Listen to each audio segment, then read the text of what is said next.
साथियों, बहुत सारे शहरों में, बहुत सारे देशों में कभी बिजनेसमैन, कभी एंटरप्रेन्योर्स, कभी ड्रीमर्स, प्रोफेशनल्स, इन लोगों के साथ मुझे प्रोग्राम करने का मौका मिलता है। एक मेरा वीआईपी नाम का प्रोग्राम होता है जिसमें लोग 2 दिन तक मेरे साथ रहते हैं। जब मैं उनको दुनिया में बहुत सारे लोगों की सक्सेस हैबिट्स बताता हूं तो अक्सर मैं देखता हूं कि वो कहते हैं, सर सबकी परिस्थिति एक जैसी थोड़ी होती है। आज यहां मैं इस बहते हुए पानी के सामने से बैठा हूं तो मुझे बारिश का एक उदाहरण ध्यान में आता है। साथियों, बारिश होती है तो कभी वो पूछती है कि मैं कहां गिरूं। वो तो बस आकाश से हो जाती है। वो घर की छत पे गिरती है, वो सड़क पे गिरती है, वो आपकी कार पे गिरती है, वो एक मैदान में गिरती है, वो एक ऐसे खेत में गिरती है जिस खेत को जोता नहीं गया है, और वो एक ऐसे खेत पर गिरती है जिस खेत को पूरा जोत के सींच के तैयार किया गया हो, गुड़ाई करके जुताई करके तैयार किया गया हो। मैं आपसे पूछना चाहता हूं कि आखिर फसल कहां पर उगती है? कभी आपने सुना है कि किसी घर की छत पे बारिश गिरी और फसल उग गई? किसी कार की छत पे बारिश गिरी और फसल उग गई? किसी प्लेन मैदान में बारिश गिरी और खेत लहला उठा? या किसी बंजर खेत जिसको तैयार नहीं किया गया उसमें बारिश गिरी और फसल हो गई? साथियों, फसल खाली वही होती है जिस खेत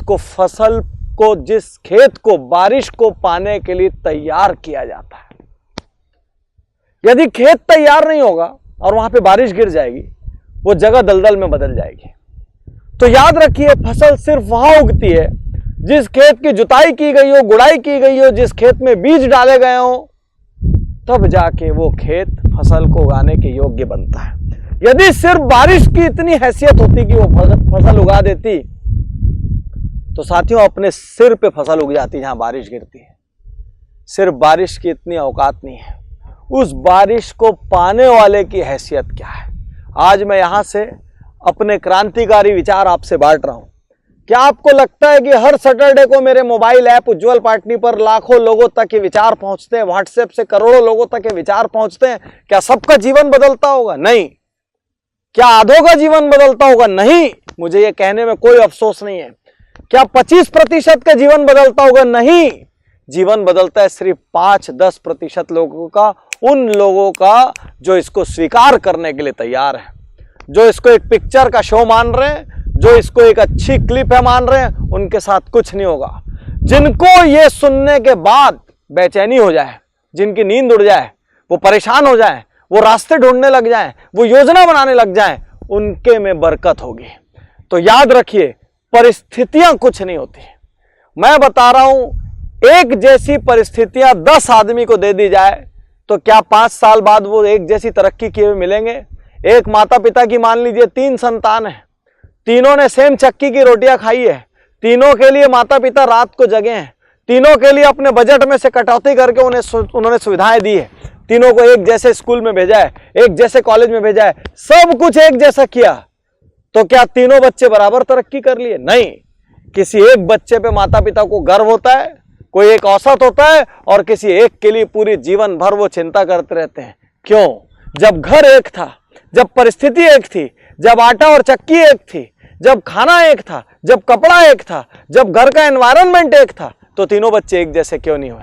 आज मैं यहां आपको बताना चाहता हूं, जितने भी लोग परिस्थिति का रोना रो रहे हैं वो असली में अपने आप का सामना नहीं करना चाहते हैं। वो खुद को फेस नहीं करना चाहते कि मेरे में निर्णय क्षमता की कमी है, मेरे में डेयरिंग की कमी है, मेरे में गट्स की कमी है, मेरे में विजन की कमी है, मेरे में लक्ष्य की कमी है, मेरे को इनको सुधारना चाहिए, मेरे को बेहतर होना चाहिए। वो सिर्फ बच के निकलने की एक गली देख रहे हैं जिसको मैं पलायन कहता हूं। वो पलायन करने का रास्ता ढूंढ रहे हैं और इसीलिए परिस्थिति पे डाल रहे हैं। यदि परिस्थिति सब कुछ होती तो इस दुनिया में सिर्फ अमीर अमीर होता और गरीब गरीब होता। किसी गरीब को अमीर बनने की अनुमति नहीं होती। एक भी सक्सेस स्टोरी संसार में नहीं बनती, क्योंकि जो जिस माहौल में वो हमेशा वैसा रह जाता। लेकिन नहीं, यहां बड़े के छोटा बनने की भी स्टोरी है और छोटे के बड़ा बनने की भी स्टोरी है। ये स्टोरियां कैसे पैदा होती है? परिस्थिति होती और वही सब निर्णय करती, ऐसी कोई स्टोरी पैदा नहीं होती। ये स्टोरी इसलिए पैदा होती है क्योंकि हम तय करते हैं, परिस्थिति चाहे जो भी हो, हम उसमें कैसा निर्णय लेंगे। 4 लोगों को ताश की पत्तियां बंटती है, एक साथ वो ताश खेलते हैं, वो ये नहीं चुन सकते कि कौन सी पत्ती उनके पास आएगी, लेकिन वो ये चुन सकते हैं कि जो पत्ती मेरे पास आएगी उससे मैं बेस्ट खेल कैसे खेल सकता हूं। मैं आज आपको यहां कहना चाहता हूं, यदि जीवन में बड़ा बनना है, यदि कोई भी सपना है, चाहे सामाजिक सपना हो, आर्थिक सपना हो, पारिवारिक सपना हो, राजनीतिक सपना हो, कोई भी सपना हो, सबसे पहली चीज जिसको डाइवर्स देना होगा वो है परिस्थितियों का रोना रोने की आदत। जो शक्तिशाली होता है वो ना तो बहाना बनाता है ना रोना रोता है, सीना ठोक के सामना करता है, जाके भिड़ता है, टकराता है, या तो परिस्थितियों को चकनाचूर कर देता है, नहीं तो नया रास्ता अपनाता है और अपनी मंजिल को हासिल करता है। रोना बंद करिए। रोने वाले आदमी का कोई साथ नहीं देता और परिस्थितियां कभी भी आपको अनुकूल नहीं मिलेगी। अनुकूल परिस्थितियों की कल्पना total wastage of time and energy है। आज अभी यहां निर्णय लीजिए और सिर्फ एक चीज याद रखिए, चीजें वही बड़ी होगी जिन पे काम किया जाएगा। आप चाहे लाख रोते रहें, दुनिया में कुछ नहीं बदलेगा। शुक्रिया, धन्यवाद, थैंक यू।